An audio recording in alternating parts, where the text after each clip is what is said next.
I really don't care what happens to her at all. I don't care. Like, everybody they tiptoe around with this social media. But what y'all don't get is that it be real consequence for y'all little flexes, y'all quick flexes for $300 that you need. It be consequences. Aaron yelled at Teyana's child, and what happened next was pure chaos. It wasn't just a simple misunderstanding or a minor argument. It was the kind of moment that explodes in the middle of what's supposed to be a peaceful home. 1 second, the house was quiet. The next, it was filled with shouting, fear, and tears.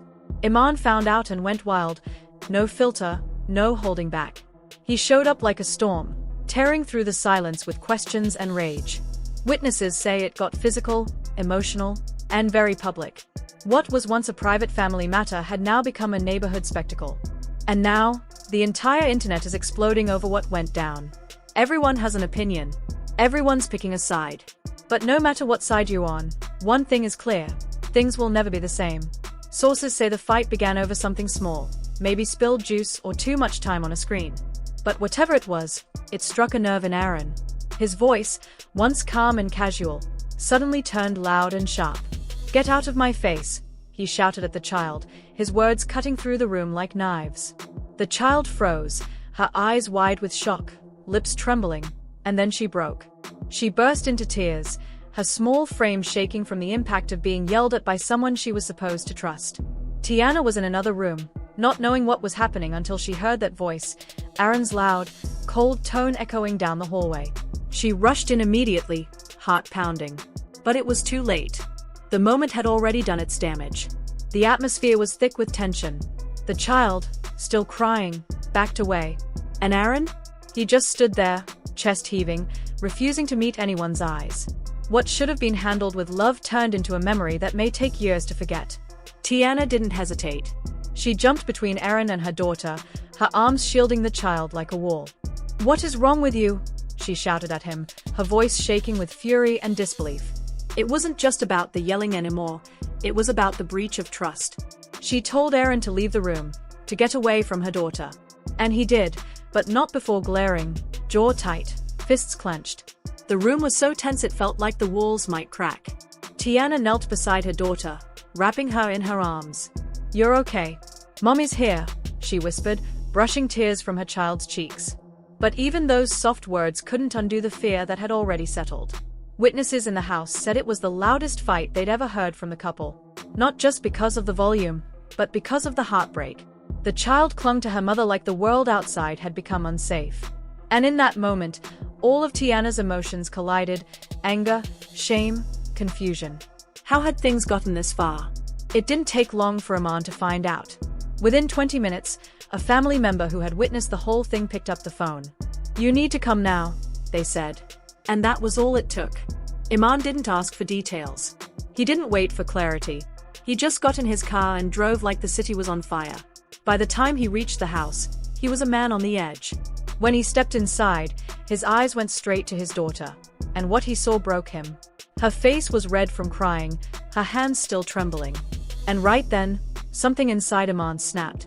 "What did you do to her?" he bellowed, his voice echoing through the walls. He didn't care who was watching. Didn't care if cameras caught it. Didn't care about consequences. He marched up to Aaron, face to face, a father ready to fight for his child. This wasn't just anger, it was raw, protective fury. And it was about to get a whole lot worse. Aaron tried to defend himself. "I didn't touch her, I just yelled," he said, but his voice didn't sound convincing. It sounded scared. Iman wasn't trying to hear excuses. "You don't ever raise your voice at my daughter," he shouted, stepping even closer. Their faces were inches apart. Two grown men with fire in their eyes. Neighbors nearby heard the yelling and came outside to watch. Some even recorded it, phones out, shocked by what was happening. Teyana jumped in, standing between the two men, pushing them apart. "Stop it, both of you," she yelled. But neither seemed ready to back down. Iman pointed to the door. "Get out now, before things go left," he warned. Aaron stood still, his pride keeping him frozen. But eventually, someone called security. Because it was clear, if no one stepped in, it was going to explode. And all of it happened in front of the child. A moment that should have been about peace became a scene no one would forget. The internet didn't wait, not for context, not for clarification, and certainly not for apologies. Within hours of the incident surfacing online, the story had exploded across social media platforms. People didn't just react, they erupted. The emotional response was immediate and intense, as if the collective internet had taken a personal hit.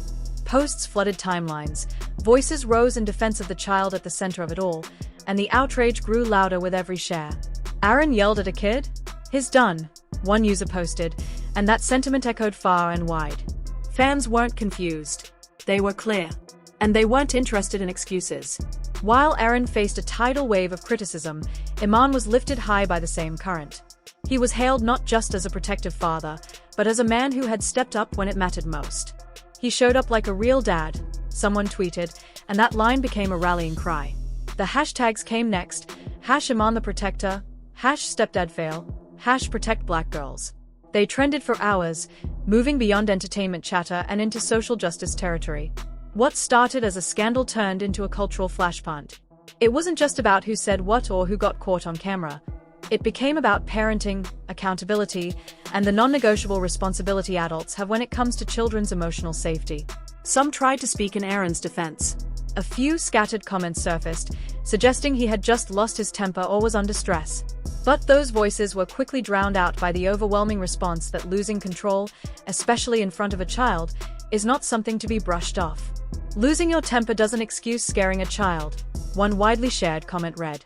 It was short, simple, and true, and it resonated deeply. Thousands echoed the sentiment. That moment became a kind of moral dividing line. On one side, excuses, on the other, accountability. What made it all even more painful was the viral spread of the child's tear-streaked face.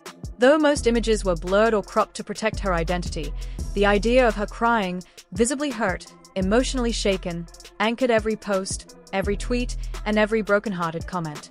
Her pain became symbolic of so many others. Children who've been caught in adult storms, who've had their trust shattered in homes where they were supposed to feel safe. She wasn't just one child anymore.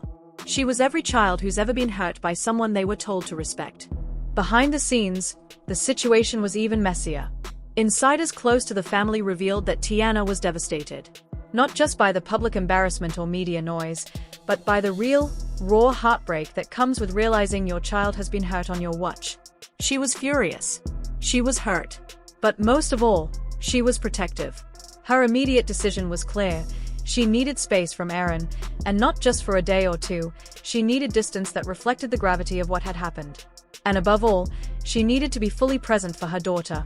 According to those closest to her, Teyana hasn't been sleeping much. She keeps replaying the image of her daughter's face, the sound of her crying, the sight of Aaron yelling. It's all stuck on a loop in her head, and each time it plays, it raises another question. Had she ignored warning signs? Was she too quick to trust someone with her child? Did she sacrifice her daughter's emotional comfort for the sake of trying to build a blended family? These aren't just regrets. They are gut punches. They are the kind of questions that keep a mother awake at night, wondering what she missed and how she'll ever make it right. And now that the story is public, it's no longer just about feelings, it's about choices. Teyana is reportedly weighing whether this incident was just an isolated outburst or if it was the final confirmation of a deeper truth, that Aaron was never really ready to be a consistent, caring presence in their lives. Some believe this was the last straw, that whatever connection remained between them has now been severed beyond repair. Because in the end, it's not about adult pride or second chances, it's about a child who no longer feels safe. And that alone might be the reason Aaron is no longer just outside the house. He might be out of their lives for good. This story is much bigger than just one bad moment. It's about how fragile trust is, especially in blended families, where emotional dynamics are layered and complex. One moment of carelessness, one raised voice, one harsh word, can undo years of careful building. Aaron may not have intended to hurt anyone, but intent doesn't cancel out harm. Impact does. And in that moment, his impact was clear. He shattered a young girl's sense of safety and deeply damaged the trust Teyana had placed in him. That's where Iman's role stands out. Regardless of whether he shares a home with them or not, he showed up. He reminded everyone that being a father doesn't stop when the relationship ends. He didn't need a title or permission to step in and defend his daughter's emotional well-being. He did what a father does. And for that, many are calling him the only adult in the room who truly centered the child when it mattered most. And now, the little girl is stuck in the middle of the wreckage, watching adults argue, feeling the shift in energy, and learning, far too early, what emotional chaos feels like. But what she needs more than anything isn't more conflict. She needs peace. She needs consistency. She needs to know that the adults around her are more interested in protecting her than in protecting their pride. The emotional scars from this won't disappear overnight. Trust will take time to rebuild, if it can be rebuilt at all. The tweets will slow. The hashtags will fade. The internet will move on. But behind closed doors, the real work will begin. A child's sense of safety will need to be restored. A mother's broken heart will need to be mended. And a former partner